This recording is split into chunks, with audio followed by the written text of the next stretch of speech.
Craigslist, a place where you can find everything from cheap furniture to dream jobs. But sometimes, what you find is something much, much worse.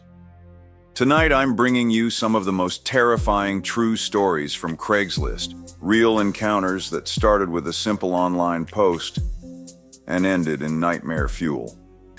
Before we dive in, I just want to say thank you. This channel has been growing because of you, and I can't tell you how much that means to me. Your support, your comments, your stories, it's what keeps this going. If you love chilling true horror, make sure to hit that like button, subscribe, and turn on notifications so you never miss a new nightmare. And if you've ever had a creepy Craigslist experience of your own, drop it in the comments. Who knows? Maybe your story will be in the next video.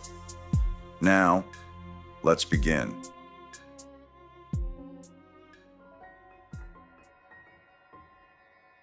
Scott Davis gripped the steering wheel, his palms slick with sweat. A new job, a fresh start. That's what the Craigslist ad had promised. A caretaker position on a sprawling Ohio farm, complete with room and board. The pay wasn't great, but it was enough. When he pulled up to the meeting spot, a squat, bearded man greeted him with an easy smile. "Call me Jack," he said, extending a thick hand. Beside him stood a lanky teenager, barely out of high school. "My nephew." Scott eyed the two, something uneasy stirring in his gut. But desperation drowns out intuition. He shook Jack's hand and climbed into the truck. They drove for miles, deeper into the woods. The road turned to gravel, then to dirt, then to nothing at all. Jack killed the engine.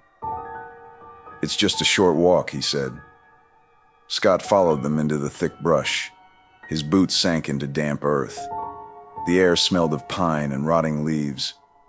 He was about to ask how much further when... click. The unmistakable sound of a gun hammer cocking. Scott's blood turned to ice. He spun just as the shot rang out. The pain was instant, blinding, like his arm had exploded from the inside. He staggered, clutching his elbow, the warm gush of blood spilling between his fingers. Jack wasn't smiling anymore. Scott ran. He didn't think, didn't breathe, just ran. Behind him, he heard branches snap, feet pounding after him, the rustle of something heavy in Jack's coat. Another gun, another bullet. He dove into a ditch, the mud swallowing him whole. Silence. A footstep. Another. Then a voice. "Come on out now, no use running." Scott bit his lips so hard he tasted blood. Then, nothing. Minutes passed. An eternity. And then the footsteps receded. When he finally crawled out, soaked in mud and his own blood, he staggered toward the nearest road, half dazed, half dead. He didn't know where he was, but he knew one thing. He had survived. The others hadn't. Scott was the only victim to escape Richard Beasley, the man authorities later dubbed the Craigslist killer. Beasley had lured multiple men through job postings, only to rob and murder them in cold blood. But Scott was the one that got away.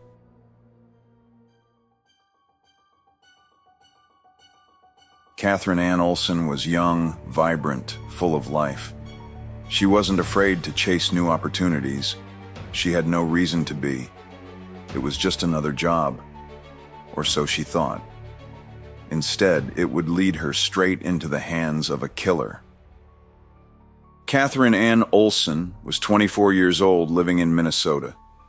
She had big dreams and a love for helping others. She had babysat before. It was easy money, a good way to fill the gaps between bigger career plans. So when she saw a Craigslist ad looking for a babysitter, she didn't hesitate. The post was simple, professional. A parent looking for someone trustworthy to watch their child. She responded.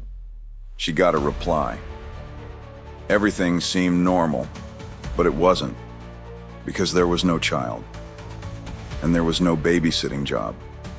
Only a killer, waiting, watching, luring her into the perfect trap.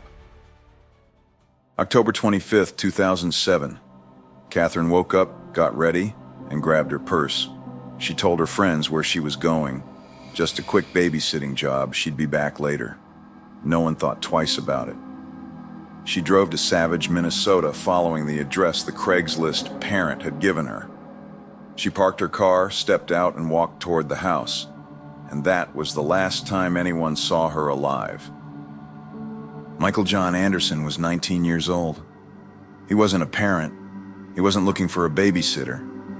He was looking for a victim. And Craigslist? It was just his hunting ground.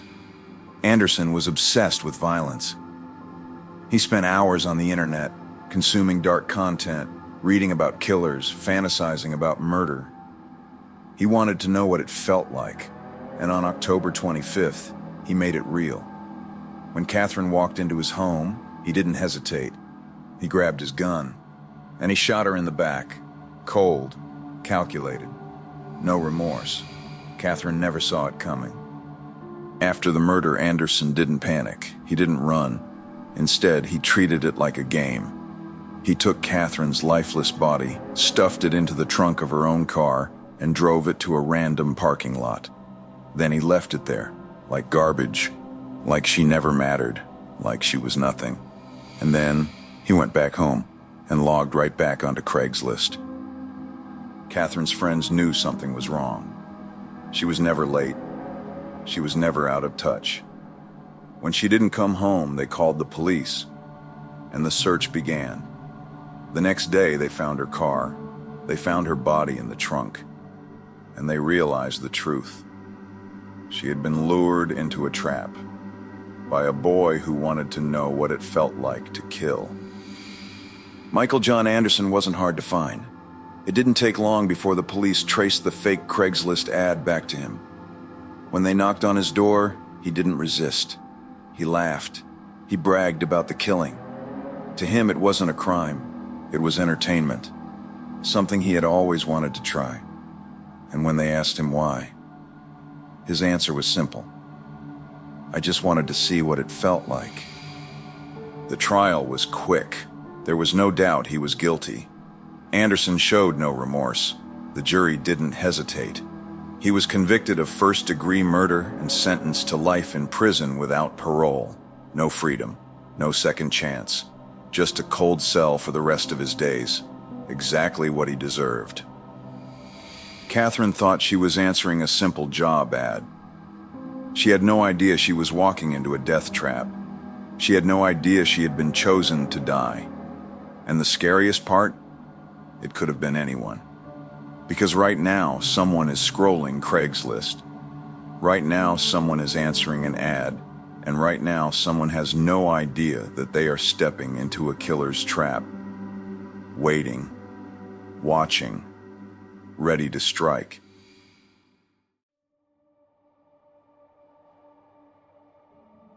Philip Markoff had everything going for him. A 23-year-old medical student at Boston University, engaged to be married, well-liked, intelligent, on track for a bright future. To the outside world, he was the perfect guy. But underneath that polished image, there was something else. Something cold, something hidden. Philip had a dark obsession, one that lived in the corners of the internet. Craigslist wasn't just a place to buy old furniture or find odd jobs. It was a place where people met in secret, and where predators could hunt without ever showing their face. And Markoff, he was hunting. Tricia Leffler had done this before. Craigslist was good for business, and tonight was like any other. A client had messaged her, polite, professional, interested. She agreed to meet him at the Westin Copley Place Hotel in Boston. But when she opened the door, something felt off. The man standing in front of her wasn't nervous or hesitant like some of her clients. He was too calm, too controlled. Before she could react, he rushed forward, slamming the door behind him. She barely had time to scream before she was pushed onto the bed. Cold plastic zip ties tightened around her wrists, cutting into her skin. A gun, Small, silver, pressed against her temple. His voice was measured, almost emotionless. "Stay quiet." He rifled through her purse, taking cash, cards, anything of value. Precise, methodical. Not a single wasted movement. Then, as quickly as he had come, he was gone. Tricia was shaken, but she was alive. She called the police, but with no real evidence. No one knew who he was, not yet. 4 days later, another woman received a message. Jalissa Brisman was 26, a model who used Craigslist to advertise massage services. She wasn't afraid. She had done this before. Hundreds of clients, hundreds of hotel rooms. Nothing had ever gone wrong. That night, she met him at the Copley Marriott Hotel. The security camera caught him knocking on her door.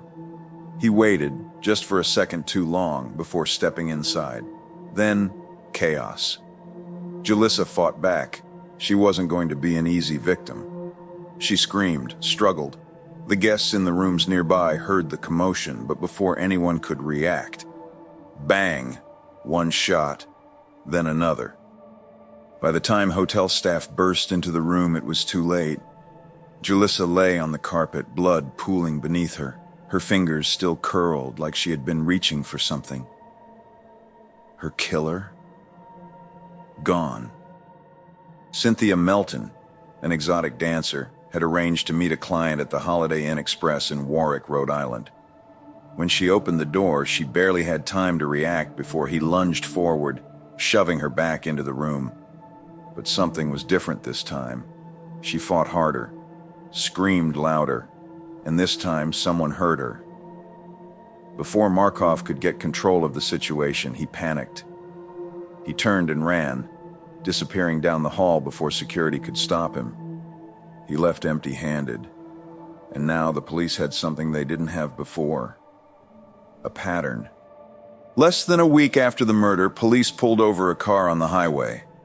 Inside, Philip Markoff. His fiancée was in the passenger seat, unaware that the man she was about to marry was Boston's most wanted killer. They searched his apartment. Inside, they found a gun hidden inside a hollowed-out medical textbook. Zip ties, duct tape, latex gloves, everything he needed to strike again. This wasn't random. He had a plan, and if the police hadn't stopped him, he would have kept going. His fiancée was in shock. Philip Markoff, the man she had trusted, was a monster. She ended their engagement immediately, and Markoff was left alone, locked in a cell with no way out. He never stood trial. On August 15th, 2010, he was found dead in his cell. He had slit his wrists using a piece of metal from his jail-issued bed. He stuffed toilet paper into his wounds to make sure he bled out completely. Beside him, written on the wall in his own blood, his ex-fiancée's name. His final act wasn't an admission of guilt. It wasn't an apology. It was an obsession. The same obsession that drove him to kill.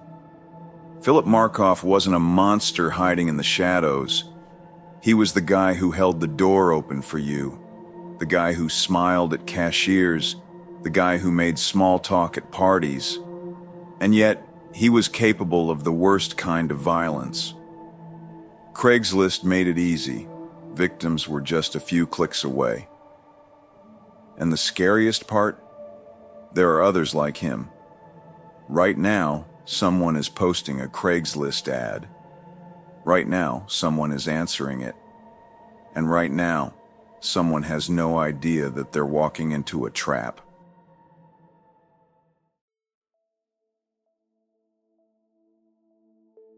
For Troy LaFerrara, that night was supposed to be a simple meeting. For Miranda and Elytte Barbour, it was something else. A game, a ritual, a murderous thrill, one they had been planning for weeks.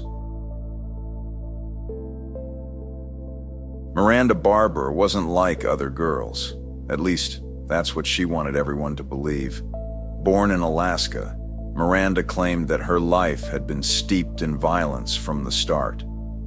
When she was just 4 years old, she was abused by her uncle, a crime that led to his imprisonment.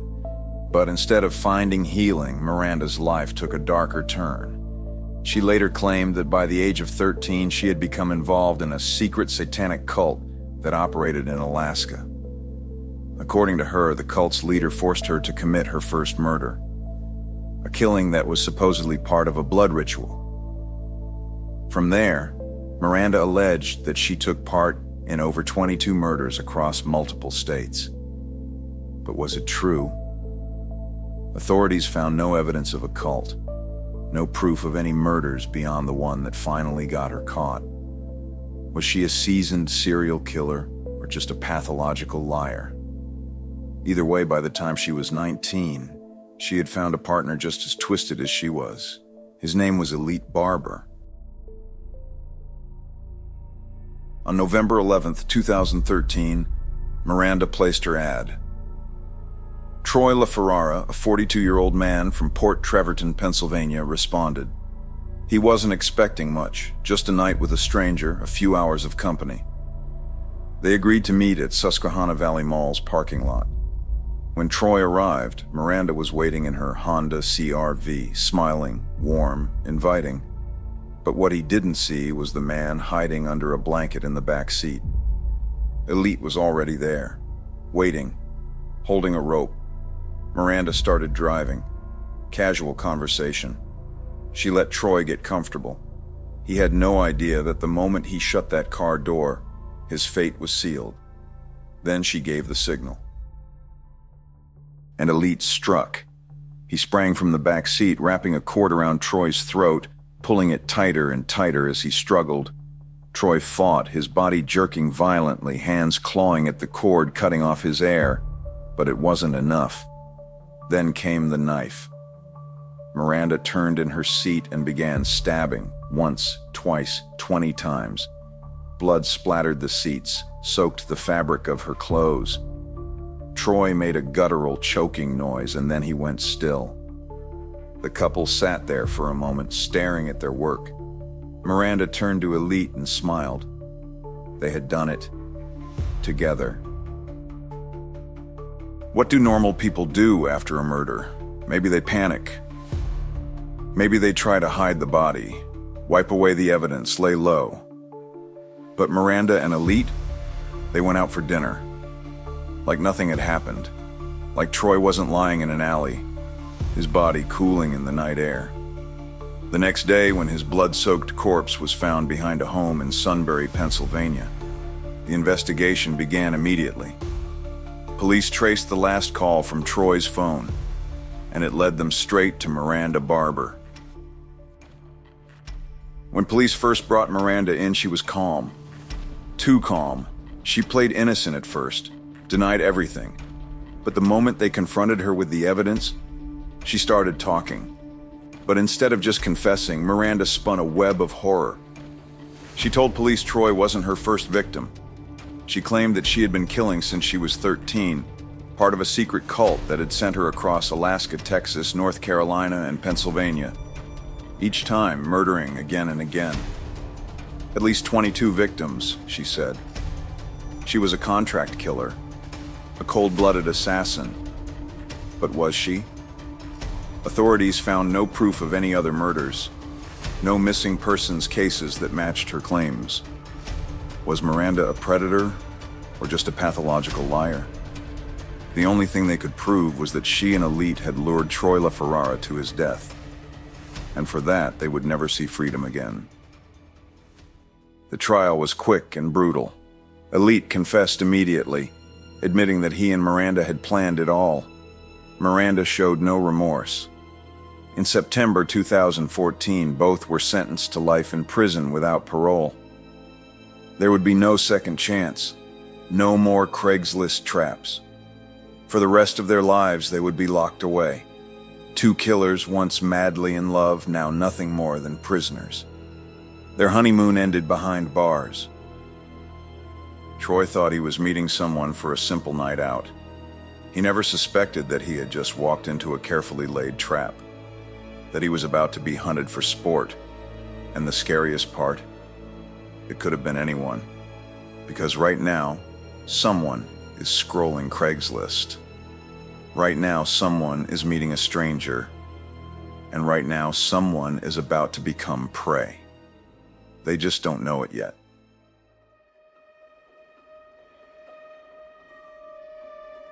Craigslist has been linked to many horrifying crimes, robberies, kidnappings, and brutal murders.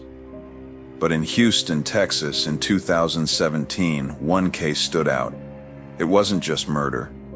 It was a ritual, a sacrifice, they called it, a soul offering to the beast. And it all started with a missing girl. Genesis Cornejo Alvarado was only 15 years old when she disappeared. She was like any other teenager, full of dreams, looking for adventure, too trusting for a world this cruel. No one knew what had happened to her at first. She had simply vanished. And for a month, there was nothing. Then, on February 16, 2017, someone found her body. A lonely stretch of road, a corpse left to rot under the hot Texas sun. And when the police started digging into her death, they uncovered a horror far worse than anyone expected. The police investigation led them to two men, Miguel Alvarez Flores and Diego Hernandez Rivera. Both were MS-13 gang members, one of the most violent criminal organizations in the world. They were killers, but they weren't just any killers. They were servants of something else, a shrine hidden inside their apartment dedicated to the beast, a place of power, a place of worship, a place of sacrifice. And Genesis had disrespected it. Inside the apartment, there was another girl, a 14-year-old captive held against her will. She saw everything. She told the police what happened. She spoke of the shrine, covered in candles and offerings. She spoke of how Genesis mocked it, and she spoke of the punishment. Miguel Alvarez Flores, the leader, offered a cigarette to the shrine. He waited, and then he said, "The beast doesn't want a cigarette. It wants a soul." Genesis was taken. They drove her to a secluded road. They put a gun to her head, and they pulled the trigger, a sacrifice, they called it, a gift to something dark.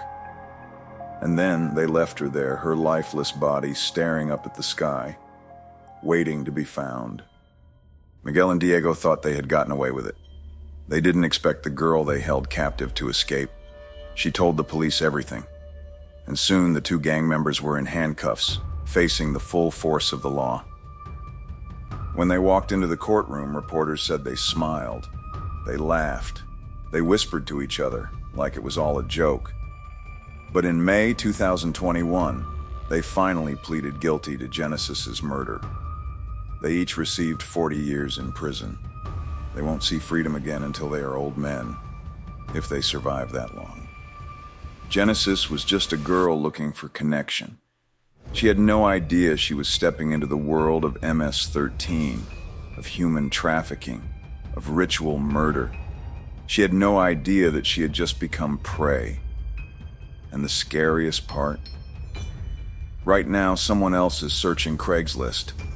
Right now, someone is about to meet a stranger. Right now, someone has no idea that they're walking straight into a nightmare.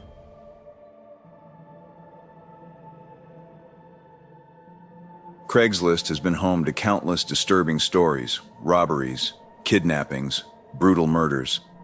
But one case stands apart. One that's so twisted, so horrifying, that it blurs the line between reality and nightmare. It wasn't just about killing. It was about eating. And it started with a New York City cop. Gilberto Valle was a police officer, a husband, a father, a trusted protector of New York City. If you passed him on the street, you wouldn't look twice. But behind closed doors, in the dim glow of his laptop, he was someone else, something else. Late at night, when his wife and baby were asleep, Valle would log in. Not to police reports, not to social media, but to something much darker. He spent hours on Dark Fetish Net, an underground forum where people discussed fantasies of torture, kidnapping, and cannibalism. And Valle wasn't just an observer, he was one of the most active members. His posts were detailed, specific, horrifyingly real. At first it was just talk, or so he claimed, but soon it became more than that. In chat rooms, he didn't just discuss fantasies. He discussed real women, friends, co-workers, fellow officers' wives, women whose names and addresses he had pulled from NYPD databases, women who had no idea they were being hunted. In one chat, he described a plan to kidnap a woman, to take her to an abandoned house, to keep her alive for days while he prepared her. "She'll be tied up," he wrote. "I don't want to rush it. I want to cook her slowly. I want her to feel it." The people he talked to, they weren't horrified. They encouraged him. They gave him tips: how to drug a victim, how to cut flesh without killing too quickly, how to store body parts to keep them fresh. And Valle listened. He took notes.